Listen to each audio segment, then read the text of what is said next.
Урматтуу биздин президентибиз Сот отурумунда боюнда бар аялды жана адвокаттарды эс алышкан. Тажикстандан банги ташып саткан трансулуттук кылмыштуу топтун ишине бөгөт коюлду. Германияда террордук топтун мүчөсү деп кыргыз жараны кармалды. Ушул жана башка жаңылыктар видеого лайк басып, Манас ТВ каналына катталып, акыркы жаңылыктардан кабардар болуңуз. 24 апрелде Октябрь райондук сотунда Бишкекте стоматологияда каза болгон 3 жашар кыздын иши боюнча сот отуруму башталганда жабырлануучу тараптын өкүлдөрү кош бойлуу соттолуучуну жана адвокаттарды сабап салышты.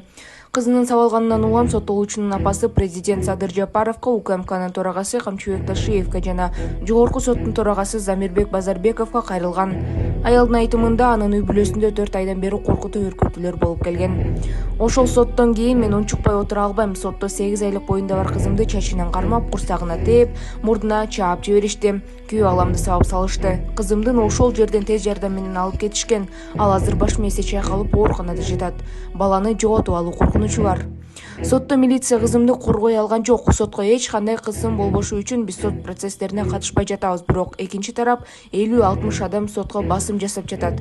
Кызымды тез жардам алып кеткенден кийин алардын артынан 2 машина келди. Алар төрөт үйүнө жетип, ошол жерден коркутушкан. Биз коркуп жатабыз, деди соттолуучунун апасы.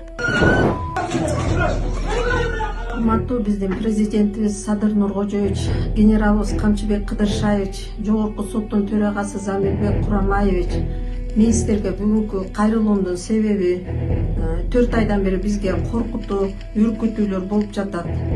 Кечээкү соттук процесстен кийин мен дагы унчукпай тура албайм.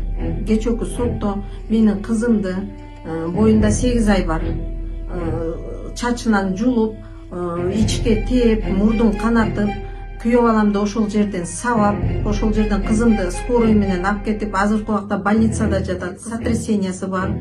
Баланы жоготуп коюу коркунучу да бар. Жалпыга маалымдоо каражаттарында Германиянын федералдык прокуратурасы 7 чет элдик жаранга, анын ичинде Кыргызстандын 1, Түркмөнстандын 1 жана Тажикстандын 5 жаранына терроризм боюнча айып тагылганы тууралуу маалымат чыкты.